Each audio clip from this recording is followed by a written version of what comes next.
lotes em condomínios, em loteamentos. E aí a gente já aproveitou aqui para pegar um caso real nosso aqui, de um loteamento, né? E esse loteamento já faz um tempo que ele existe, um bom tempo, aliás, e lá ele tem todas as características para a gente estudar aqui, que vai ser compatível com muitas pessoas ali, né, com muitos clientes nossos e com muitas pessoas também que vão ali, até onde vai chegar esse vídeo, né? O que a gente precisa observar e que vocês precisam observar também, tá? O zoneamento, né, do local, é bem específico, e também as exigências quando é um loteamento ou quando é um condomínio fechado, as exigências da loteadora. Isso é muito importante. Ela pode colocar algumas características para ela seguir num sentido esse loteamento, né? Alto padrão, baixo padrão, médio padrão. Então ele vai dando umas características muito interessantes, ok? Tem, por exemplo, loteamentos que você não pode construir abaixo de 130 metros, 100 metros quadrados, entendeu? Então eles vão dando essas regras, assim dizendo, para que ele deixe, né, aquele condomínio bem evoluído nesse sentido, entendeu? E aí a gente vai pegar um caso real nosso aqui, né, como já falei, que é o seguinte, um lote de 12 por 30, ou seja, 360 metros quadrados, e aí no zoneamento dizia assim, ó, o seu TO, a sua taxa de ocupação, é apenas 1/3 do seu terreno, ou seja, você pega os 360 metros quadrados e divide por 3, e aí a gente chega ali, né, nos 120 metros quadrados de projeção, certo? De projeção sobre o lote, ok? O meu CA aqui, olha que interessante, é 1.3, a área do lote. Então eu posso, 360 vezes 1.3, eu posso construir até 468 metros quadrados. E aí a gente tem que ir fazendo algumas manobras, assim dizendo. Por quê? Porque a gente vai observando mais outras coisas que ele vai dizendo, como eu expliquei em outros vídeos, né? Os recuo frontal, recuo lateral, recuo da edificação principal. Posso encostar de um lado ou não? Qual o recuo mínimo? Qual o recuo da edificação principal, da edícula? Como é que eu controlo isso tudo, né? E aí a gente vai fazendo, né, umas continhas assim rápidas, né, para a gente entender qual que é o volume daquela construção.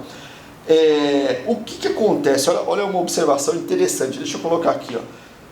Era permitido lá no local eu construir o pavimento térreo e mais um pavimento, apenas. Ou seja, até, se a gente pegar no comum, até 6 metros de altura. Só que ele dizia assim para mim, olha, naquele local você pode ter um volume, uma altura maior, até 9 metros. Se a gente imaginar que cada pavimento tem 3 metros e eu posso construir lá até 9, como ficaria, né, essa construção? Eu posso então fazer um primeiro pavimento de 6 metros e outro de 3? Pode, dá para fazer até, desde que atinja 9 metros. Posso colocar 3 pavimentos ali inteiros? Não posso. Aí ele dá um adendo da seguinte forma, que eu poderia construir os 2 pavimentos mais um outro pavimento, dependendo do desenho arquitetônico, como se fosse um sótão, tá? De 1/3 dessa construção. Então eu dividiria essa construção principal em 3 e conseguiria fazer mais uma espécie de um outro pavimento, né? Ficaria mais ou menos desse formato, né? Um térreo, um pavimento e mais 1/3 daquele outro pavimento, né? Mais ou menos nesse sentido que a gente conseguiria fazer. E olha o que ele observou para a gente.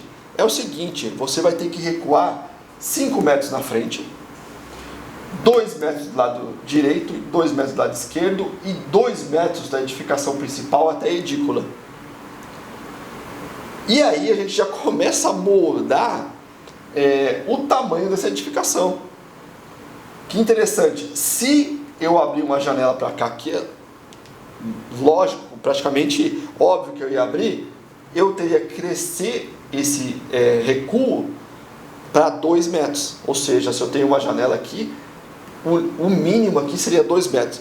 Então a gente já vai moldando isso. E aí a gente acabou chegando aqui nos 880, né? Tem 12 metros menos os recuos aqui mínimos, a gente chegou nos 8,80. Aí qual que é o comprimento da casa? 13,60 metros, para a gente conseguir chegar, né, nos... Cacete, eu coloquei aqui.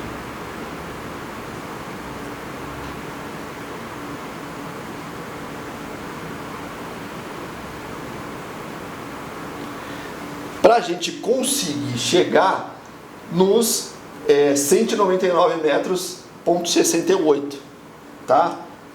E aí olha o tamanho da casa, né? A gente tem a possibilidade de chegar aos 120 metros, a gente chegou muito próximo aqui, só de obedecer os recursos. Então o volume dessa casa aqui, ó, já está praticamente definido, é só trabalhar a arquitetura ali. Quanto que eu poderia empilhar aqui, né, que é o meu CA, eu poderia fazer 460 metros. Bom, se eu tenho ali, vamos jogar 120 mais 120, 240, poxa, sobra uma parte grande aí da edificação ainda, né, para ser construída, que eu posso construir.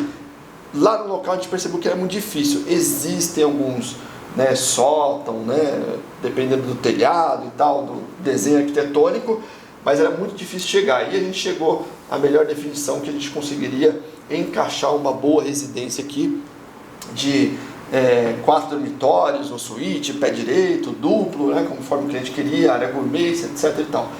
E aí ele falava assim, olha, a edícula no fundo, você pode ocupar ela com 1/8 da área do terreno. E aí a gente chegou à conclusão de que a gente conseguiria executar aqui 12, né, de comprimento, né? A legislação também dizia que eu poderia encostar essa edícula no fundo, então 12 por 3,70 daria, né, os 45 metros ali de área construída na somatória total, e até essa edícula eu poderia fazer 2 pavimentos, tá? Essa é uma situação real interessante, porque o formato, né, da edificação, o posicionamento dela já vai se dando por conta dos recuos. Isso é muito interessante, porque ela bate, né, com aqui a situação, né, do tamanho dessa residência. Então eu posso chegar a 120 metros quadrados, posso colocar, por exemplo, um beiral jogado mais para cá, ele vai contar esse beiral, como era construída, posso fazer alguns detalhes arquitetônicos, né? Na frente do recuo eu não posso mexer aqui nesse recuo aqui, eu não posso ter detalhe arquitetônico nenhum, beiral nada, é os 5 metros na lata, mas no fundo eu consigo, na lateral eu consigo. Então a gente chega nos 120 metros quadrados de área projetada aqui. Isso é muito interessante, por conta de que, se a gente observar, como eu já falei, os recuos, observar a legislação, observar o potencial daquele terreno, daquele lote, a gente já entende o porquê que foi dito esses recuos, né? O porquê que aqueles recuos para aquela determinada área já estão bem no limite. E aí, imagine só, como eu te falei, se eu tenho um outro vizinho aqui, ó, esse recuo aqui, até se for um mínimo de 1,60 mais 1,60, a gente dobra o tamanho dele. Então a casa do vizinho está arejada e a sua casa. Imagina a casa do fundo também, né? Só que o lote do fundo sai para outra rua. Ou a edificação baixa das edículas, assim dizendo, né? Vai ter 3 metros, mas a principal edificação, poxa, vai para 5 metros aqui no mínimo, né? Quase 6 metros. Então 6 metros, outro corpo principal da casa aqui está longe.